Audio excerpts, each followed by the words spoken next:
Hello, everyone. You're welcome to the Women Lighthouse podcast. This is a community for purpose-driven women who desire to live their dreams and aspirations. Our mission is to inspire you to live your dreams one day at a time, while serving as a beacon of hope and guidance. We will be addressing various issues related to womanhood. Join me as we explore our journey of life together. I am your host, Women Hamilton. Hello, ladies. You're welcome to another episode of the Women Lighthouse podcast. It's always great to have you on the show. So today, we're going to be having a recap of our just concluded May edition of our mentorship webinar. And what we focused on was how to overcome trauma as women. So we had a resource person coming to educate us, and her name is Dr. Chika Nya Etok. She's a highly experienced public health physician with over 35 years of expertise. And she's passionate about advocacy of universal health coverage and currently serves as the principal of Healthwise Concepts in Nigeria, where she promotes health literacy towards the achievement of universal health coverage. So as part of her expertise, she's a traumatic stress counselor, and she is also a fellow of the Institute of Chartered Mediators and Counselators in Nigeria. So she shared a lot of things about trauma, what trauma is, how to identify trauma, and we also explored the unique challenges women face in dealing with trauma and how can women heal from trauma and find resilience. So stay tuned as we listen to Dr. Chika Nya Etok.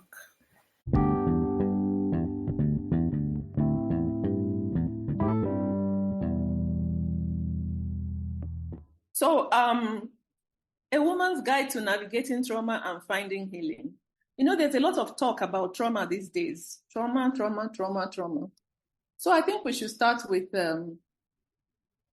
definitions or descriptions, because a lot of people talk about trauma now. I'll give you one or two things that people have said about trauma. There is a popular doctor called Dr. Gabor Mate. He's a very well-known, globally known mental health expert. In fact, I think he became most popular when he interviewed Prince Harry a few months ago. So he has a definition. He says, trauma is not what happens to you.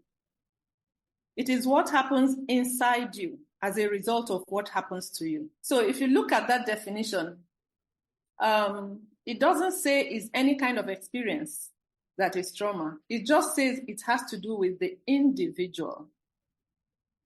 So two people could be exposed to a certain experience, and it does something inside one of them that is trauma. And the other person could just walk away and not even remember that they had the experience. So for them, even though it's the same exposure, it may cause trauma in one person and not in the other. So that is to tell you that what trauma is very much individualistic. There is nothing that you say universally is trauma. It has to do with you, the particular individual. So I'll give you another definition of trauma. It says any experience that a person perceives as overwhelming, distressing, or horrific, that overwhelms their ability to cope and leaves a lasting negative impact. So if you perceive something, it is your perception. Another person may look at it and say, is this what is troubling you? Forget about that. But for you, any experience a person perceives as overwhelming, distressing, or horrific to them, and it challenges their ability to cope and leaves a negative lasting impact, that for that person is trauma. And I'll give you a third one before we move on. A deep wound of the heart and mind that takes a long time to heal. So if you look at these descriptions or definitions, if you like, that I've given you here, you will see that it is what happens inside a person. It takes us back to the first definition I gave, that trauma is not what happens to you, but is what happens inside you as a result of what happens to you. So I'll give you an example. Maybe two people are involved in a car accident, and the car is written off. Maybe they don't even have any physical injuries, but it was really, the car was really damaged. And one person just talked about it that day, maybe the next week, and then they even forget about it. You meet them a month later and you're saying, "Oh, that accident you had," and they're like, I forgot. It's true, I had an accident. They've already moved on. They don't even remember it. Mm-hmm. But the other person is very deeply affected by the experience. They might even say they don't want to enter cars anymore. They don't want to go anywhere. Anytime you want to enter, they say, no. Who knows what will happen, So you find that the experience has left an indelible mark on them. So one person is traumatized by the experience and another person is not. And that's maybe, you may look at an accident and say, okay, it makes sense. I'll give you another example. A parent can speak a word to a child, maybe call them an abusive name, and that child grows up. They become an adult, they become a successful professional, maybe they become even married, they have children. But anytime they hear that word, it has a certain effect on them. A negative effect. They feel very much negatively stirred. They feel distressed. They feel bad. And you are like, it's just a word. But for that person, for whatever reason, that person was traumatized by that word. So the point being made here is that it's not only big events that cause trauma. Even what you call small events, things that you may look at and say they're irrelevant, for a particular person, that could be traumatic. So again, we go back to trauma is not what happens to you. It's what happens in you because of what happens to you. So I made the point about a parent because parenting is very, very sensitive. A lot of studies have been done about childhood trauma in children. And it's been found that when children experience trauma, it may seemingly not have any effect on them at the time, but as they grow up, it can begin to have effects that you may not even know is connected to what happened in childhood. So things like substance abuse in adolescence and adulthood may be rooted in unresolved childhood trauma, some things that may have happened when that person was a child, and it was just overlooked like it was nothing. So as we're here, as we're adults, some of us have issues. Sometimes it has to do with relationship issues. We just find that we're not able to connect to people in positive ways. We enter into relationships and we sabotage our relationships inadvertently, unknowingly, without planning to do so. Somehow, you just find that your relationships, you're not able to handle them. And it may be rooted in certain things that happened in your childhood, in terms of your relationships with your caregivers, who are usually parents. That's maybe what is playing out now. How do we, I'm going back to the topic. The topic says a woman's guide to navigating trauma and finding healing. So we're trying to define what is trauma. And I think we've defined it and given the idea that, what is trauma to one person may not be trauma to another person. And I think I need to also say that what traumatizes someone may not even be what happened to them. It could be what happened to someone else who is related to them or who is their friend. So there's something called secondary trauma, which is something happens to someone else, but either you witnessed it or you were told about it. Somehow the information comes to you and it has a very strong effect on you. You might even find that you're having nightmares about it, even though it was not you that it happened to.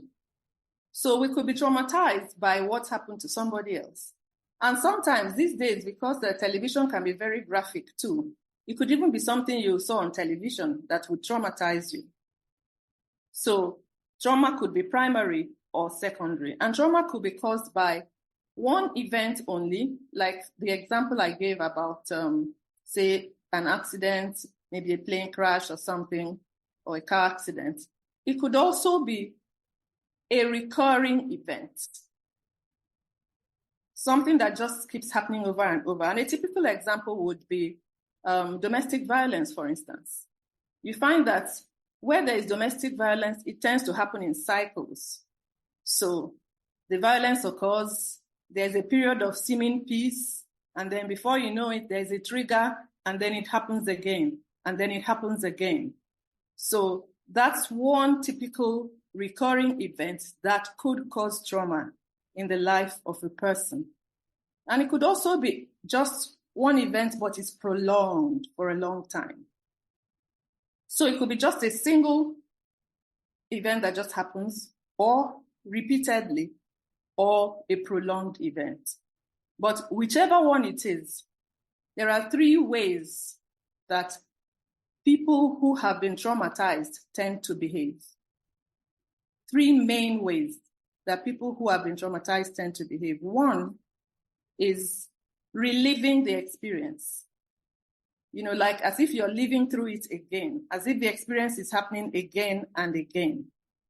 So you find that you're always thinking about it, you're always having nightmares around it, you're always talking about it. We know ourselves. There are people that we know, sometimes it's even us, that we keep talking about a certain thing that happened to us. Anybody that you meet, you find that you're telling that story again, this thing that happened to me. So it has a hold on you that you don't seem to be able to get yourself to move forward. It's like you're trapped in that experience. So it can happen, like I said, with just talking about it or thinking about it when you're awake or having nightmares about it, but it just won't let you go. The second thing that could happen to indicate that you have an unresolved trauma is avoiding reminders of the experience. So the one side is reliving the experience. The other one is avoiding any reminder. So you had an experience like in the example I gave about the car accident. Maybe the person now decides, in fact, I don't want to enter cars again. Or, I don't want to, maybe it's something to do with a certain person or a certain group of people. You want to avoid those people. You don't want to have any occasion to see them. Sometimes it might even be maybe an outfit, maybe something the person that was involved in it was wearing. So you don't want to see, you just do everything to avoid anything that reminds you of that experience. And part of avoidance could also be getting involved in some kind of addictive behaviors. So in trying to avoid remembering it, sometimes people then get into taking maybe alcohol or any other drugs or even other addictions. For some of us as women, sometimes it's shopping that is the addiction. So yes, you then find that when you're agitated, you go and shop, and when you finish shopping, you feel better, even though you've gotten into debt. So addictions could be, it's not just, the heavy ones we think about, oh, this person is alcoholic or they're taking some hard drugs. There are all kinds of addictions, even food addictions. Some of us get into food addictions. So when we get agitated, comfort food, you eat and eat and eat, you just can't stop because that's where you find your peace. Sometimes, and these days with the internet, a lot of us get addicted to even social media, addictions even to social media. And some people go deeper in the social media and get addicted to pornography. And a lot of statistics are showing that more and more women are getting involved in pornography, even almost more than men, unlike it used to be in the past. So some people even get addicted to work. So workaholic, there are some people, they keep working and people praise them that they are very hardworking, but you don't know is their way of dealing with a certain trauma that they've had maybe in their childhood or even as adults. So I'm just saying that indicators that somebody may be suffering from an unresolved trauma are, number one, reliving the experience. Number two, avoiding reminders of the experience. And avoiding reminders could drive us into different forms of addiction. And the third one is what we call hypervigilance. So, and what that is being at alert all the time. Just being on alert all the time. I'm sure we know, or maybe it is us, we may know people who are always agitated. They are never relaxed. They're always worked up. Any small noise, they jump, they startle easily. They just can't calm down. It's like their nervous system is on hyper mode all the time. And what that means is that you find that you're short-tempered, you're anxious, you're worried, and that can now stretch to affecting sleep. So you find that they may have sleep disturbances, they're not able to fall asleep, or if they fall asleep, they wake easily and they can't go back to sleep. So all kinds of sleep disturbances can be part of that. And you can also have the person having panic attacks, feeling as if they can't breathe well. But when you go and do a medical check, they may not find anything wrong with your breathing, but you just keep having these episodes of not being able to breathe well, and feeling as if you're going to die, but, you're not actually going to die. Yeah. And then another thing could be just having a lot of physical symptoms. So the symptoms I've talked about, the signs I've talked about now are just behavioral. But you can actually have physical symptoms in your body, like recurrent stomach aches, recurrent headaches, migraines, all kinds of unexplainable symptoms that when you go to the hospital and you talk to the doctor, they can't really come up with a diagnosis. They do run all the tests. They're not able to say this is what is wrong with you. But you are not fine. You're not okay. And sometimes they may come up with a diagnosis, but when they give you the treatment for that diagnosis, you're just not getting better because there's something behind it. There's something else, So these are the different things that we can see that can make us to begin to say, it looks like there's something there that we need to find out what it is. So what are the steps that we need to take? Because I know that's where we're going to. It said, a woman's guide to navigating trauma and finding healing. We all want healing. We all need healing. And the good news is that healing is available. No matter how deep the trauma is, and no matter how long, even if it's something that happened in your childhood and you're now 100 years old, you can still heal. And it's not just, we're not just talking in faith, by faith you can be healed. Even scientifically, there is a quality that has been found that the brain has. It's called neuroplasticity. And neuroplasticity means that the brain is like a muscle.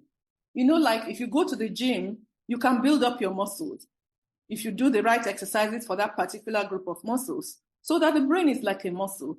You can exercise it to recover from the effects of trauma if you know the right things to do. So there are certain things, certain activities, certain exposures, certain treatment models that one is exposed to that can reverse the damaging effects of trauma on the nervous system and on the brain. So that's the good news, that recovery is possible. Healing, total healing is possible, whatever the cause of the trauma may be. So, let's just say that the first step to finding healing is what we're doing here, which is get information. Get information. And why do you need to get information? Because there's something that is called trauma-informed care. Trauma-informed care. It just means that if you see someone behaving in the ways that I've talked about, for instance, that indicates that they may be suffering the effects of trauma, our natural tendency is to not like that person's behavior and to probably be angry with them.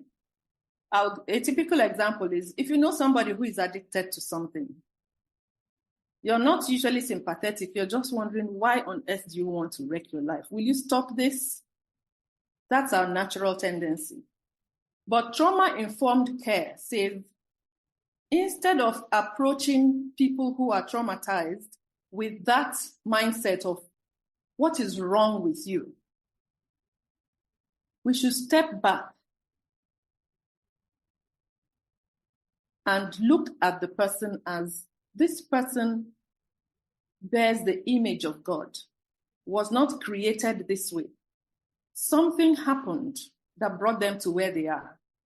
So the question would be, what happened to you? Instead of what is wrong with you, it would be, what happened to you?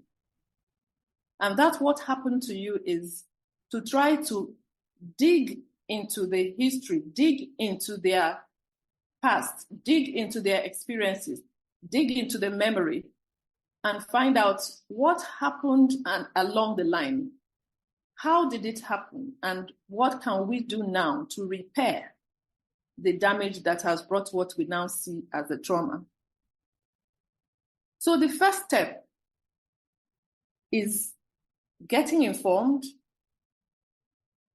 approaching it from that trauma-informed care lens, and then self-awareness, developing self-awareness. Why do we need to develop self-awareness? Because I'll quote what someone said. He said, the degree to which a person can grow is directly proportional to the amount of truth they can accept about themselves without running away. The degree to which a person can grow is directly proportional to the amount of truth they can accept about themselves without running away. Sometimes the truth that will heal you can be scary.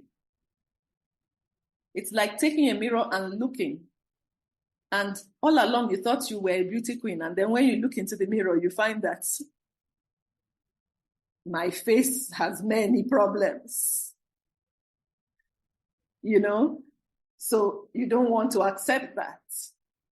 But if you want to solve the problem, you've got to be willing to accept the truth about yourself, to look inwards, to become self-aware, to begin to question, but why do I respond this way when somebody says or does this thing?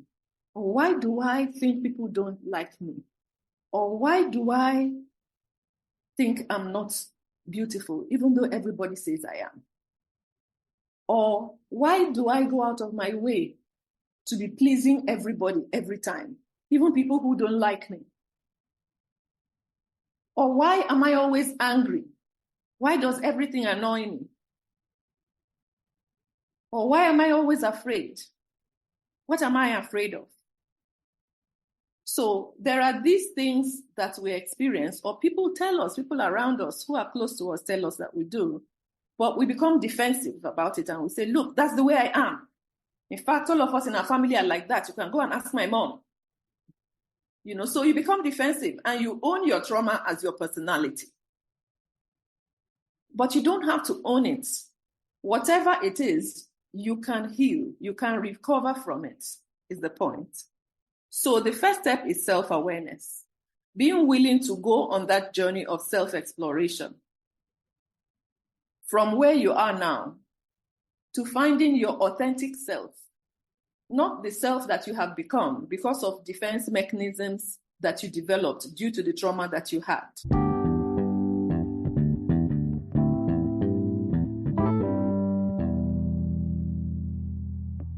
So I want to make a reference to the Bible, and I'm not very familiar with the Quran, so I don't know, but I believe that there may be similar principles found there. So anyway, the point I'm making is, if you're determined and you're ready to face your fears, you can get your desired destination of healing and wholeness. But you must be ready to face yourself and accept the truth about you and accept the truth about your past to be able to move forward. So I want to make a reference to the story of the prodigal son, which we find in the Bible in Luke 15.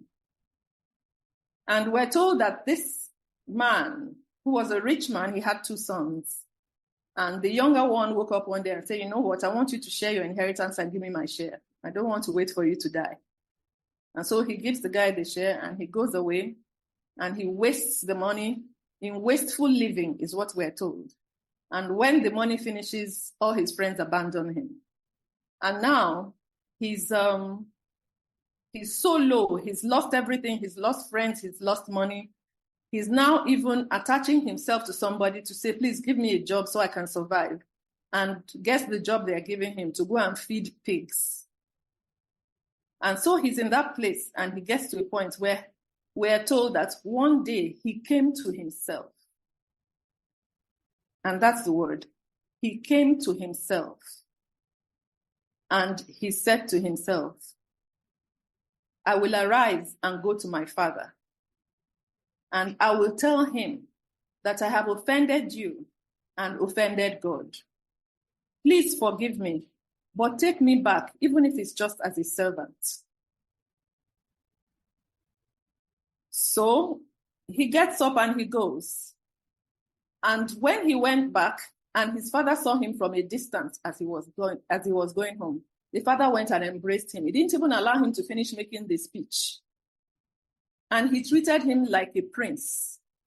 He didn't think about what he did or didn't do. Now, why am I telling this story? I'm just telling the story to go back to the point that he got to the point where he said, why am I living this kind of life? I'm better than this. I'm better than this. So anybody who wants to recover from trauma must come to that point where they look at their life and say, there is something wrong. There is something that I can do better. I think I can have a better life. I think I deserve something better.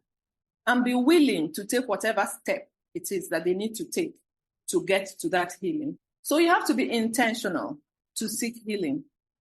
You have to be very intentional.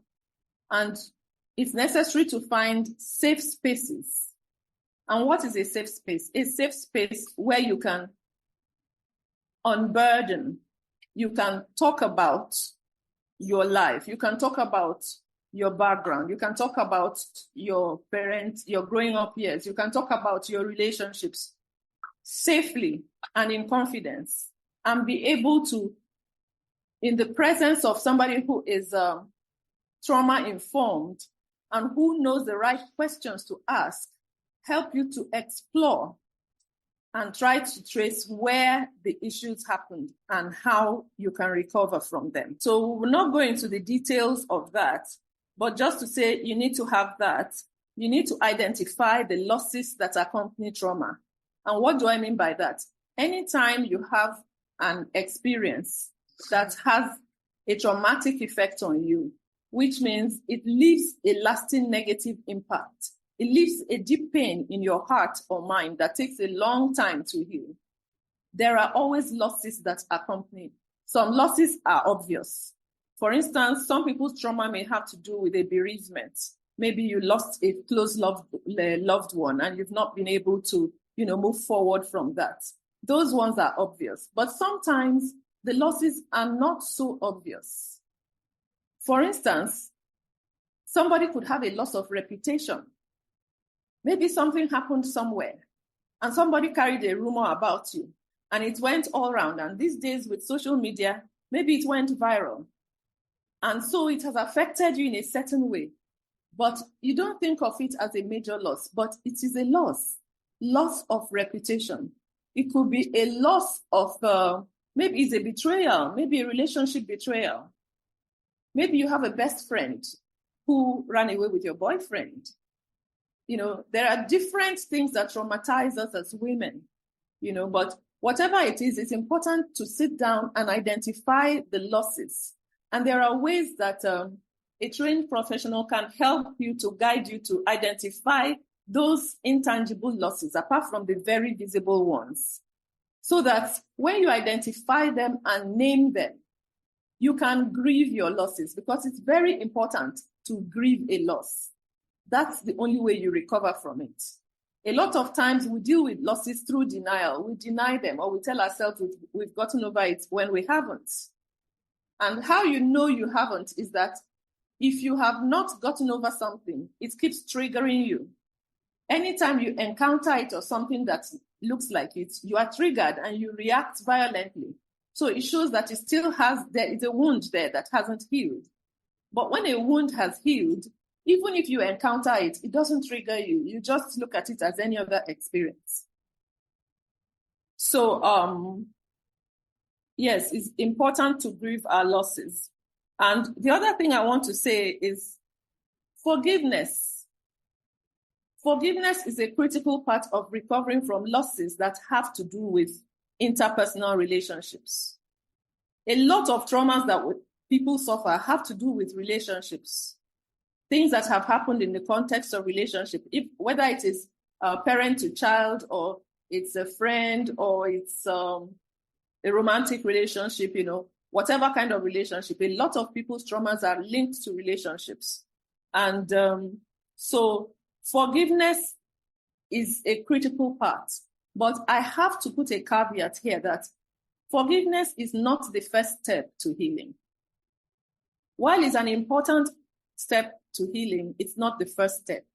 And why is it not the first step? Because somebody that is hurting will find it difficult to forgive, naturally.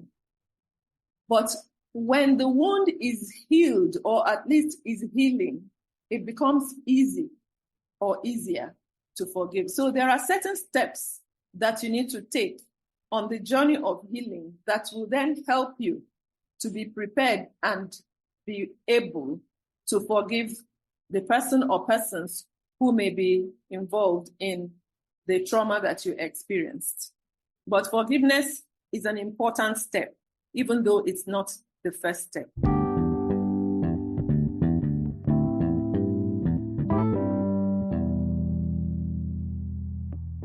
My final word is, whatever the trauma, however long it has lasted, and however deep the pain, there is healing. You can be healed. So don't give up. Don't be discouraged. Don't think you have to live with it for the rest of your life. Seek help. Healing is available.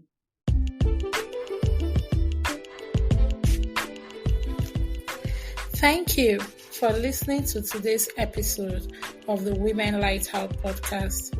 I hope you were inspired to keep taking steps towards living out your dreams. If you enjoyed this episode, we encourage you to share it with other women and leave us a review on our social media platform, which is in the description box. Also, feel free to subscribe to our channel to get notified of new episodes. Till I come your way on our next episode, keep living, keep dreaming. Bye for now.